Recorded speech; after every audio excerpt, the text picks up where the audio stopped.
Hola a todos. Bueno, en esta clase vamos a ver un tema que es muy importante en cuestiones para entender lo que es la farmacología, ¿ya? Siempre es el tema de inicio en cuestión de farmacología en la Facultad de Medicina, ¿ya? Entonces nosotros aquí traemos un tema bastante didáctico, bastante entretenido, y este tema que muchas veces los libros lo hablan, a veces no se los puede comprender muy bien, ¿no? En los libros. Nosotros entonces vamos a dar una clase bastante práctica para que ustedes en el otro lado puedan entenderme, ¿ya? Paso a paso entonces vamos a ver la farmacocinética y farmacodinamia, ¿ok?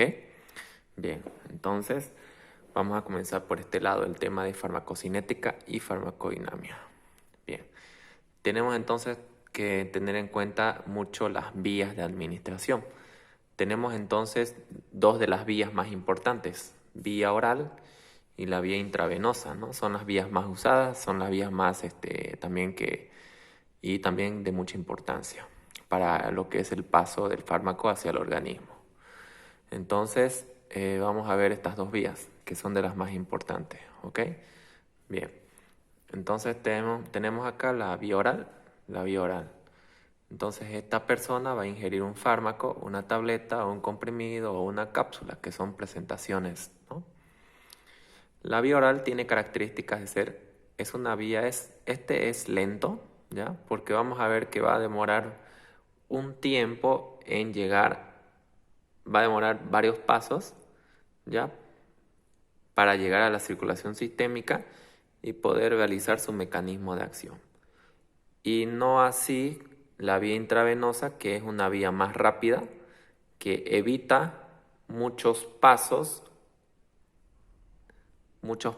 que estos pasos, el fármaco pierde una fracción activa, como vamos a ver más adelante.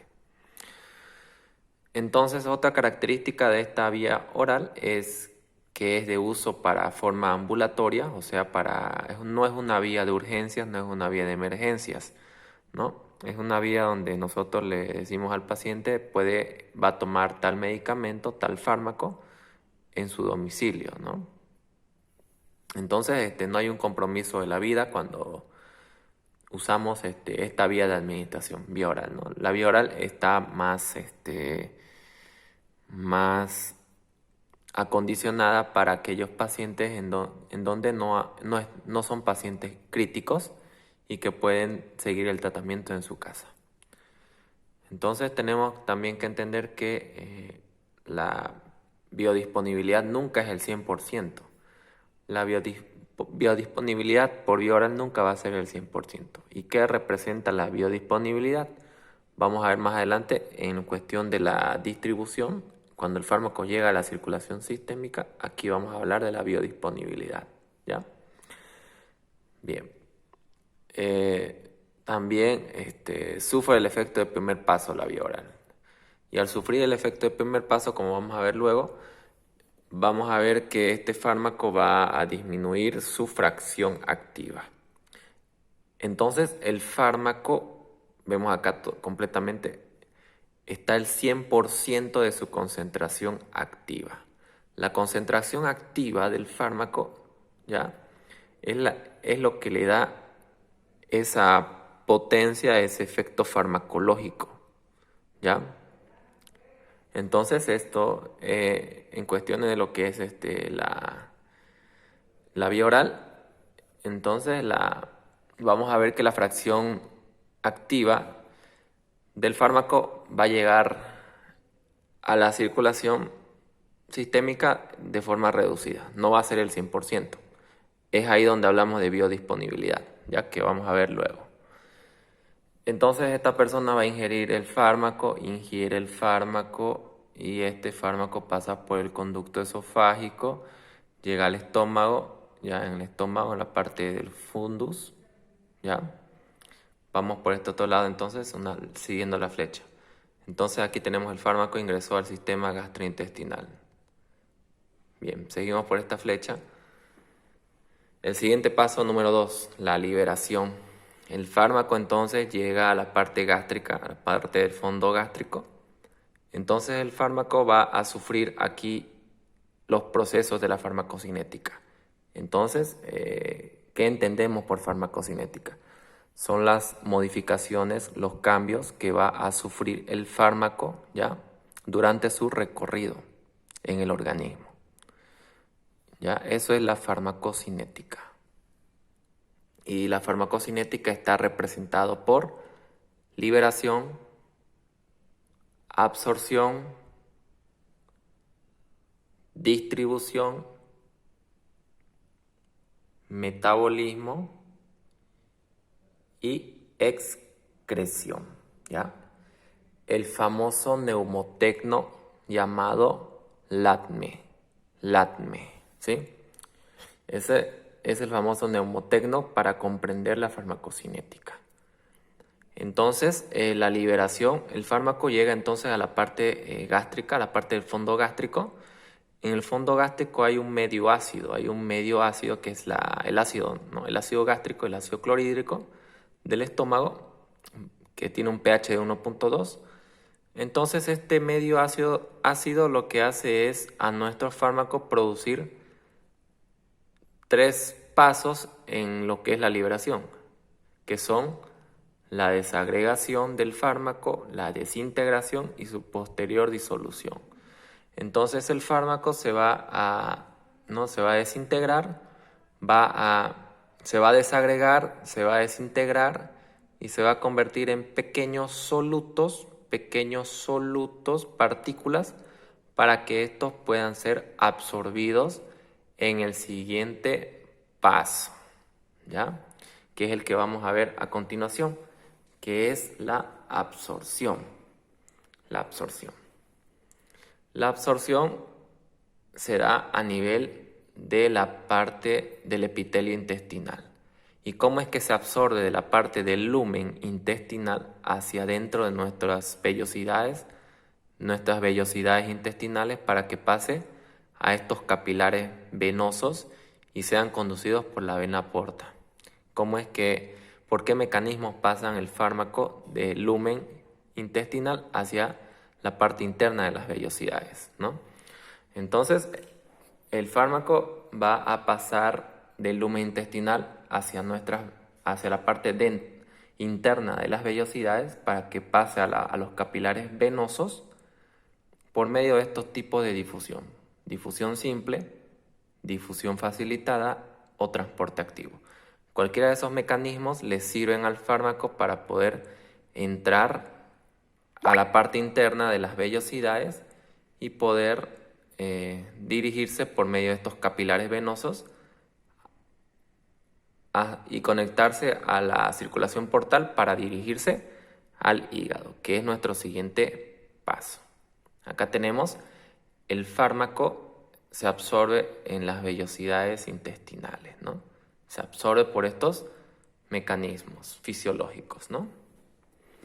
Bien, entonces vámonos por este otro lado. Ya vimos liberación, absorción, ¿no?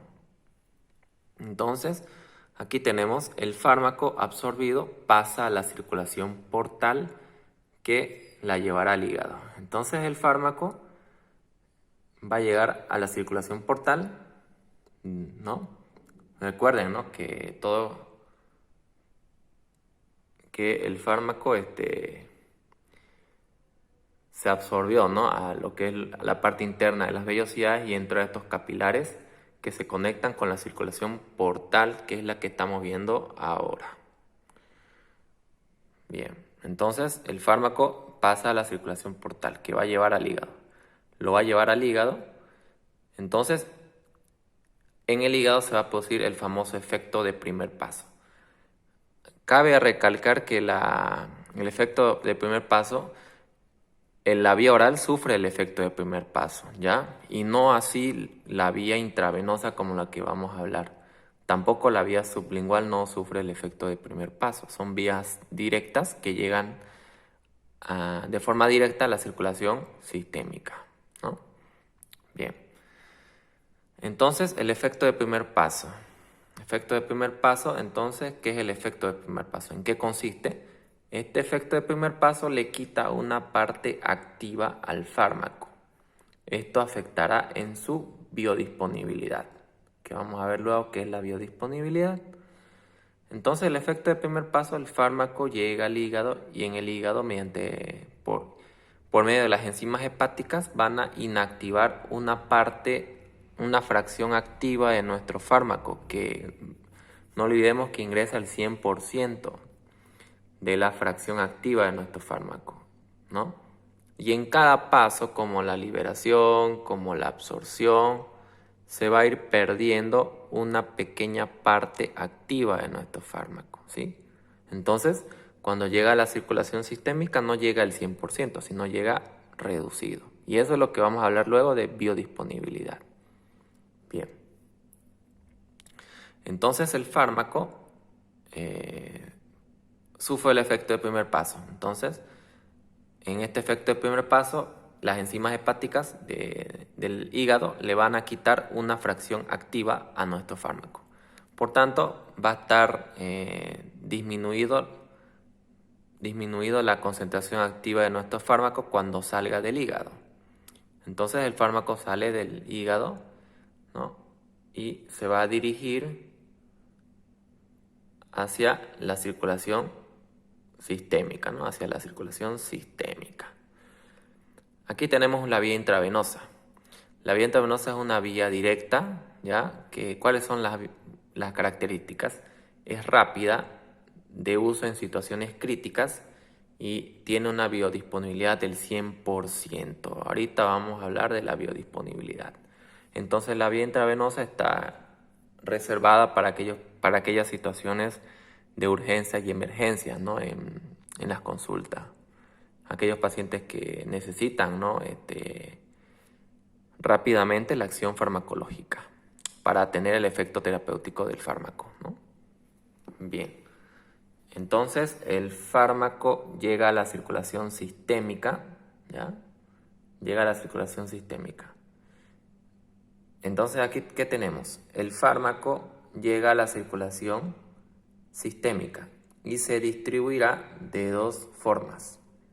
Una fracción libre, que es la primera en realizar el mecanismo de acción, y otra parte se unirá a proteínas plasmáticas, que son estas de acá. Esto de aquí que vemos en verde son las proteínas plasmáticas, como la albúmina, puede ser inmunoglobulinas o globulinas. Estas proteínas plasmáticas funcionan como reservorio de nuestro fármaco. Entonces nuestro fármaco se une. Aquí vemos, ¿no? Estos puntitos negros es el fármaco que se ha acoplado a estas proteínas plasmáticas. Entonces, estas proteínas plasmáticas funcionan como reservorio del fármaco, que una vez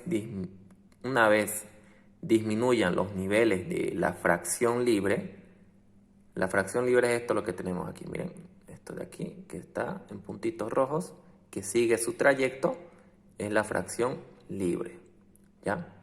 Lo que vemos aquí con puntos negros en este icono verde es el fármaco unido a la albúmina. Entonces, una vez que los niveles de la fracción libre disminuyan, el fármaco se soltará de su proteína plasmática y cumplirá también el mecanismo de acción.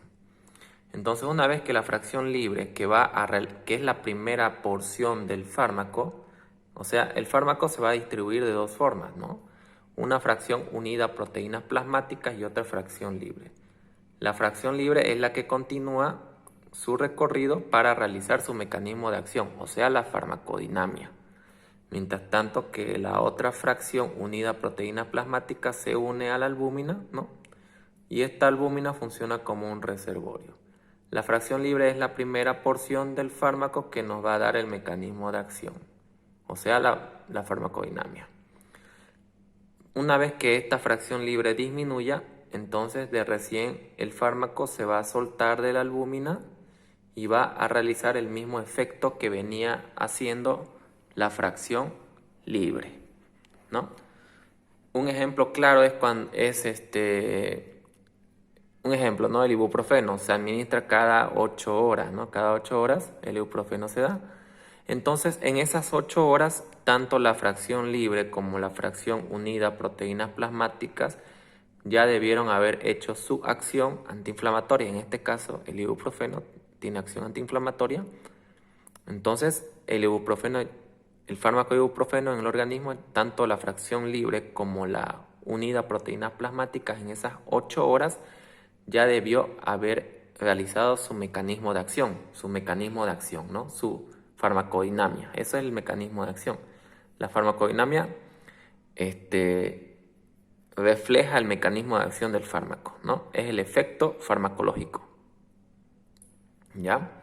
Entonces, en esas 8 horas, este ibuprofeno ya debió haber realizado. Y es por eso que se debe volver a administrar cada 8 horas, ¿no? Para seguir realizando el efecto, en este caso, de antiinflamación, ¿no? Que es por eso que se usa el ibuprofeno, ¿no?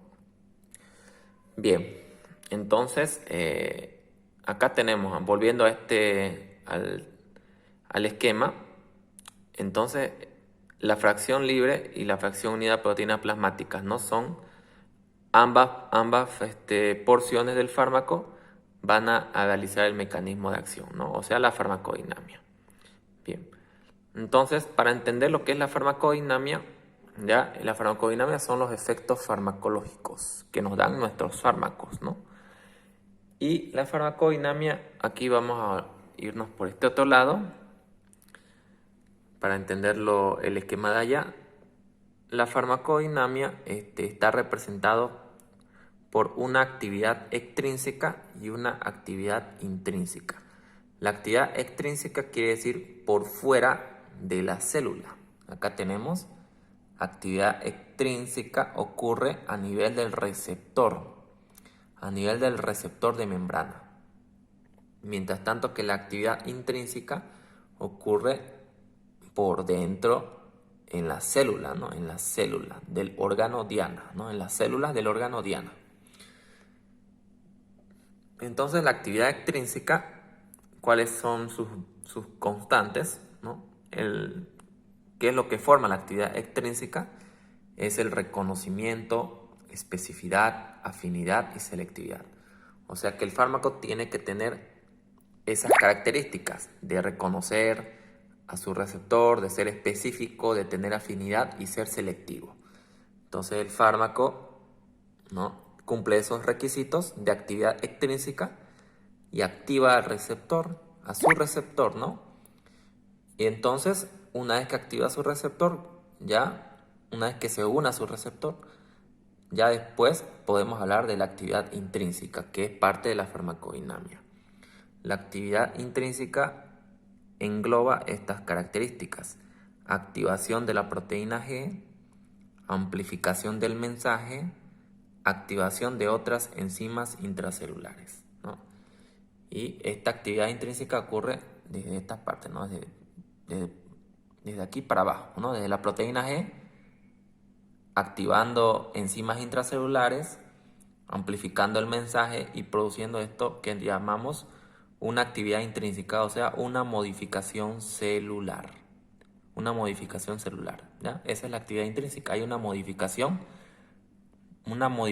celular originado a partir de la unión del fármaco con su receptor, ¿no? Cuando hablamos de fármacos agonistas, tienen que cumplir estos requisitos, ya que les voy a decir. Tiene que tener actividad extrínseca, ¿ya? Cumple actividad extrínseca, bien. Cumple actividad intrínseca, bien. Entonces, esos son los requisitos para que sea un fármaco agonista, ¿ya? Que tenga tanto actividad extrínseca como actividad intrínseca, ¿ya? Mientras tanto que los fármacos antagonistas no cumplen con uno de estos criterios. El fármaco antagonista lo que hace es simplemente reconocer el receptor, ser específico, tener afinidad, tener selectividad, ¿ya? O sea, ¿tiene actividad extrínseca el fármaco antagonista? Sí la tiene. pero no tiene actividad intrínseca. O sea, no va a producir modificación en la célula del órgano diana.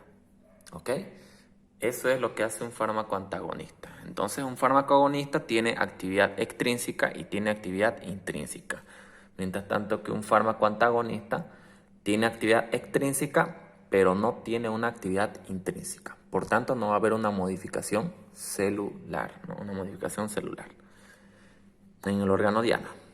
Bien. Entonces, aquí el fármaco acá vemos, ¿no?, las propiedades, tanto agonistas como antagonistas, ¿no? Aquí tenemos propiedad antagonista del fármaco.